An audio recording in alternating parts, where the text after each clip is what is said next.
Je voulais vous faire part d'une fulgurance que je viens d'avoir.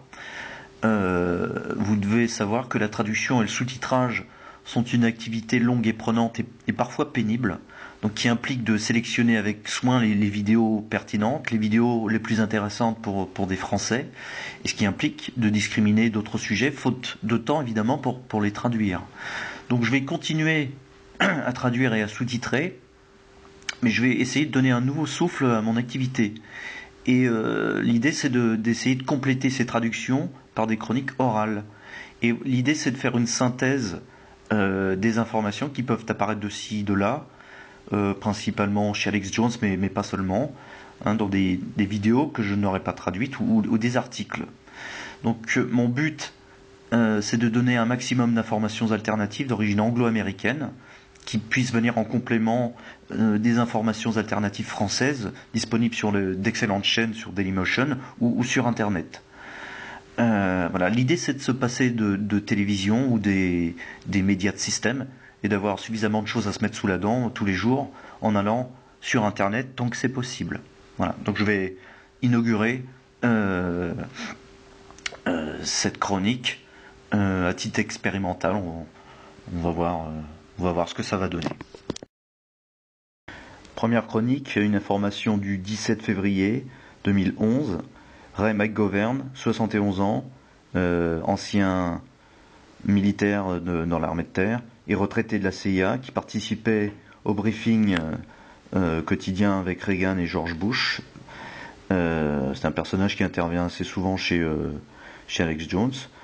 Donc il se tenait sans dire un mot lors d'un discours de la secrétaire d'État Hillary Clinton, où elle parle de la situation en Égypte et critique les gouvernements qui ne tolèrent pas la liberté d'expression. Donc Ray McGovern se tient, lui montre son dos. Il ne dit rien, il porte juste un t-shirt noir marqué ancien combattant pour la paix. Donc le tout est filmé par CNN et il est embarqué sans ménagement par des agents de sécurité qui l'ont violemment malmené. Il en porte encore des marques sur le corps.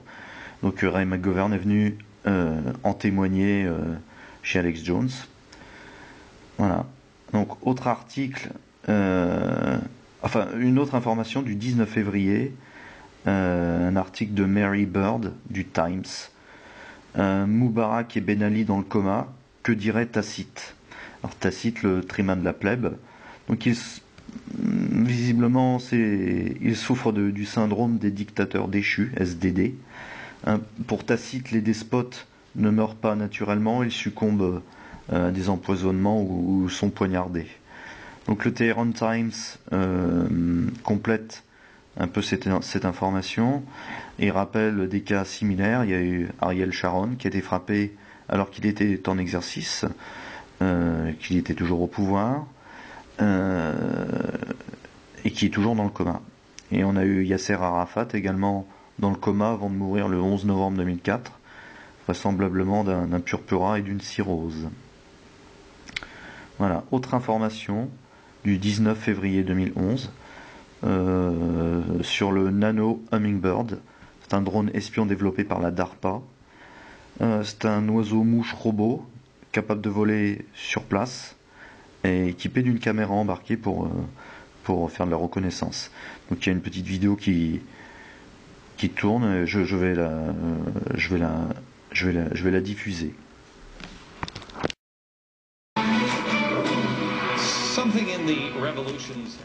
Information du 16 février, Glenn Beck s'attaque à Google.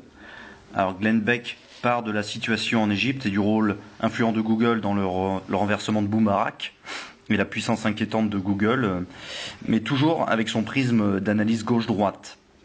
Donc il dit « Je ne suis pas effrayé que Google vole mes courriels ou les recettes de ma grand-mère. Ce genre de paranoïa, c'était pour la gauche à l'époque de George Bush. » Par contre, il s'inquiète plutôt de connaître l'influence que peut avoir Google par les financements qu'il peut apporter à certaines institutions qu'il qualifie de gauche. Donc Google travaille avec le gouvernement américain. Il dit que Google travaille avec la NSA. Alex Jones, lui, que dit que Google sait la NSA, mais pour Glenn Beck, ça ne pose pas de problème. Google travaille avec les forces de l'ordre, ça ne pose pas de problème. Et Google travaille avec certaines autres organisations de renseignement. Par contre, Google soutient la net neutrality, c'est-à-dire l'épuration pure et simple de l'Internet, de tout ce qui peut s'opposer au système. Voilà. Il parle de l'ancien PDG de Google, Eric Schmidt, qui a rejoint John Holdren comme conseiller scientifique à la Maison Blanche. Donc j'avais fait plusieurs vidéos sur John Holdren, le savant fou d'Obama qui a des positions très favorables à la aux réductions de population. Voilà, donc Glenn Beck parle des différents dons faits par Google à des organismes et fondations qu'il qualifie de gauchistes, comme notamment les fondations de George Soros. Voilà. Ensuite, il s'inquiète du fait que Google ne déploie pas beaucoup d'énergie pour sauvegarder votre vie privée. Il évoque le vol des données wireless par les véhicules circulant dans le cadre du projet Google Street View. Ce système absolument incroyable où les véhicules qui allaient dans toutes les rues pour photographier en 3D. Ces véhicules récupéraient en même temps les données, les mots de passe, etc. disponibles sur leur passage. Voilà. Et Glenn Beck fait une citation assez édifiante d'Eric Schmidt. Donc je cite: « Nous n'avons pas besoin que vous tapiez tout parce que nous savons qui vous êtes avec votre permission, nous savons où vous êtes allé avec votre permission et nous pouvons plus ou moins savoir à quoi vous pensez. » Donc Glenn Beck termine en disant que Google est un outil extraordinaire qui fonctionne bien et qui semble très difficilement contournable. Et il appelle néanmoins à trouver des moyens de le contourner. Une forme d'appel au boycott sans vraiment l'appeler boycott. Glenn Beck dit qu'autrefois la gauche attaquait Microsoft comme étant un danger à l'époque de George Bush, et Glenn Beck aujourd'hui appelle à la méfiance contre Google, qui semble pour lui extrêmement bizarre et suspect. Information du 19 février 2011, c'est un détail dans l'immense mosaïque de l'affaire de l'attentat d'Oklahoma City en 1995. C'est l'intervention chez Alex Jones de Jesse Trentadue, professeur de droit et avocat en droit privé. Il a commencé à s'intéresser à l'attentat d'Oklahoma City suite à l'assassinat vraisemblable de son frère par le FBI en 1995.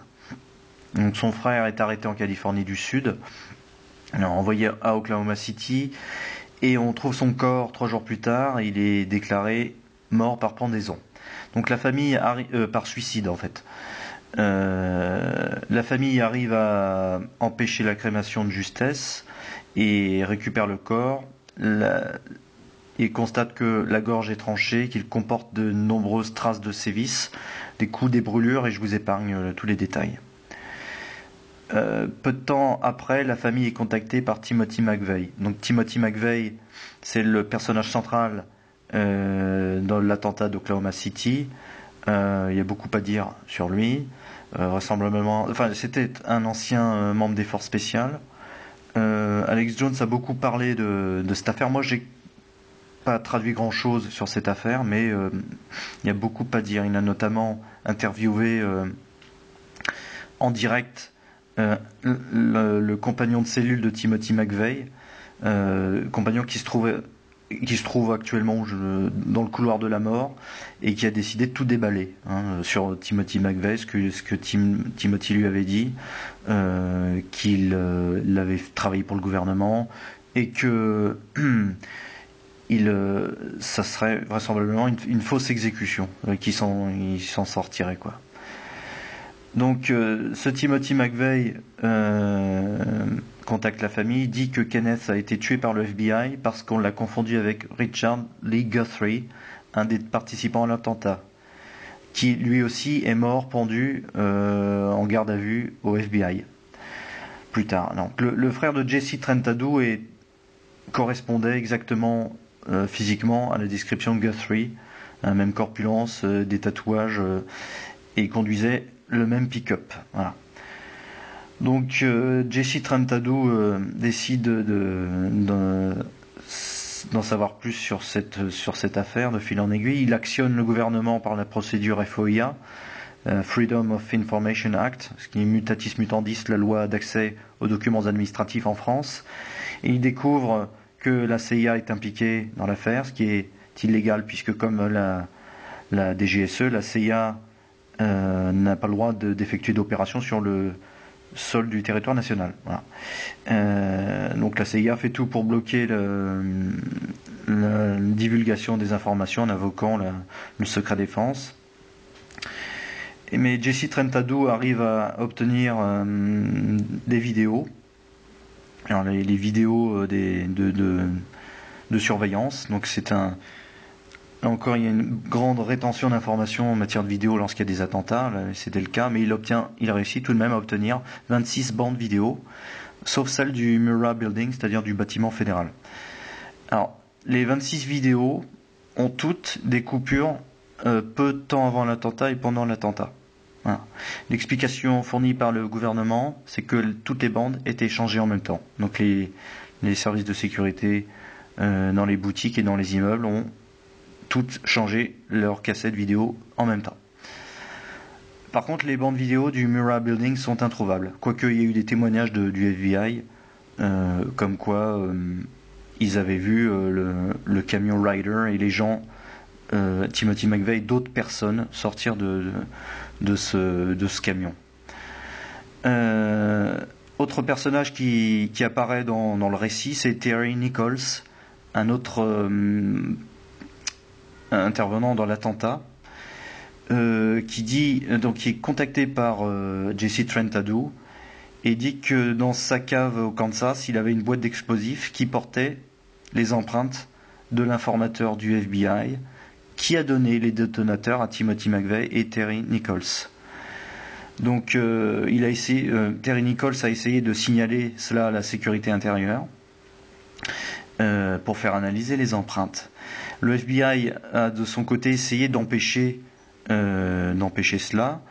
Il s'est rapproché de Nichols en lui disant qu'il ferait tout pour garantir son immunité, ferait tout pour empêcher qu'il fût condamné à mort. Avec un moyen simple, c'est en empêchant toute collaboration avec les autorités chargées des poursuites. Moyennant 3 choses. Il fallait que Nichols avoue avoir passé l'appel qui avait averti que l'attentat aurait lieu quelques jours avant. Alors il ne l'avait pas fait, mais il voulait que ça soit lui qui se dénonce. Il devait deuxièmement impliquer son frère. Et troisième point, il devait dire où était passée la boîte d'explosifs en question. Donc, cette boîte d'explosifs a été remise d'après Trentadou à la sécurité intérieure, qui a fait analyser les empreintes. Il y a celle de McVeigh, de Nichols et de 2 inconnus. Voilà. Donc c'est en résumé à peu près ce que dit Trentadou lors de cette interview. Donc c'est une affaire gigantesque à suivre. Hein. On pourra en faire des heures sur tous les détails, notamment un monsieur qui avait filmé Timothy McVeigh dans un camp militaire sans savoir que c'était lui. Il avait découvert plus tard après l'attentat qu'il avait filmé ce Timothy McVeigh en uniforme et il a eu des gros ennuis, donc il était intervenu chez Alex Jones pour en témoigner. Voilà, donc une affaire à suivre, surtout quand on sait qu'un analyste politique, je ne sais plus lequel, en 2010 avait dit qu'Obama a besoin d'un attentat du genre d'Oklahoma City pour montrer qu'il peut être un grand leader.